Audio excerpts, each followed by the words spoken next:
Sortons nos casseroles pour l'ouverture des restos, bars et gyms. Ceci est une publication que j'ai trouvée dans le groupe Facebook Info Manif, les manifs du samedi, entre parenthèses. Je vous mettrai le lien dans la description ou dans mes commentaires, tout dépendant. Ou les deux, je fais souvent. Et au fait, si je vous parle de ça, c'est parce qu'il s'agit bel et bien d'une manifestation qui aura lieu à Québec, au Parlement, ou en face du Parlement. Et ça sera le lundi, le 11 janvier 2021, à partir de 8h30, allant jusqu'à 16h30. Et mis à part de vous faire cette annonce, j'avais envie de partager avec vous des stratégies qui peuvent, selon moi, demeurer intéressantes face aux agents de la paix, la Gestapo,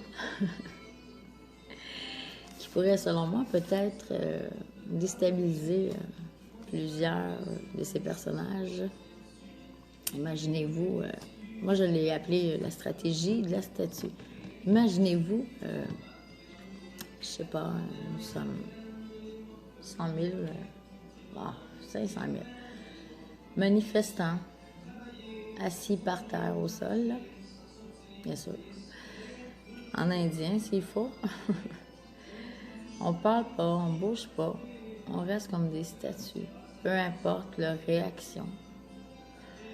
Ça serait intéressant peut-être d'envisager d'y penser, de l'appliquer ou quelque chose du genre, parce que c'est sûr que lorsqu'on s'attend à des agissements de quelqu'un et qu'il ne sait pas ce qui se produit, on vient à ce moment-là déstabiliser, tu sais.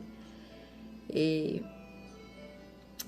je crois aussi qu'on ne peut pas s'en prendre à quelqu'un de passif, de pacifique. C'est plutôt difficile, à moins d'être un vrai psychopathe. C'est sûr que ça se demander qu'est-ce qui se passe, là.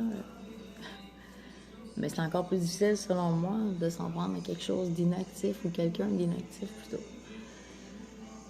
Ça serait intéressant. Moi, j'ai toujours des idées comme ça qui vont un peu à l'encontre de ce qu'on peut s'attendre de quelqu'un. Faire quelque chose qu'on ne s'attend pas du tout, c'est toujours une surprise. C'est un moment qui est bon aussi pour déstabiliser quelqu'un. C'est toujours bon aussi de voir que souvent, lorsqu'on est maître de nos agissements comme ça, on peut souvent se sortir du pétrin, finalement.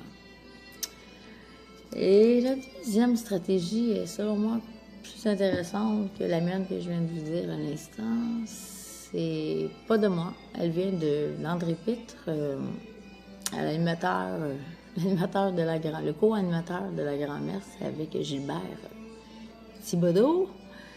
Et c'est une émission au studio de Lux Media qui est maintenant diffusée sur Odyssée. Je vous mettrai le lien dans le commentaire parce que selon moi, il l'explique mieux que moi. Il va l'expliquer mieux que moi, en tout cas. Et sa stratégie à lui demeure très intéressante. Par contre, elle concerne plutôt les contraventions qui se donnent allègrement. Et, mettons, je te donne un exemple encore sur 1 million de manifestants que nous serons. Dans les manifestations prochainement à venir, je souhaite toujours qu'on soit 1 million. Et nous voyons, je sais pas moi, un Père Noël se prendre en pleine gueule une étiquette, se mettre en arrière de ce Père Noël-là ou de ce citoyen du peuple-là et demander, nous aussi, à notre tour, on supplie d'avoir une étiquette, nous aussi. Imaginez-vous, chaque manifestant, voyant quelqu'un se prendre en pleine gueule une contravention, décide d'en quémenter une à son tour. Ça serait, selon moi, très déstabilisant, ça aussi. Et encore là, ça serait intéressant de voir leur réaction. Je vous fais part de ça parce que je pense que c'est pas fou nécessairement de l'appliquer parce que c'est certainement pas ce qui qui s'attendent de nous, en fait.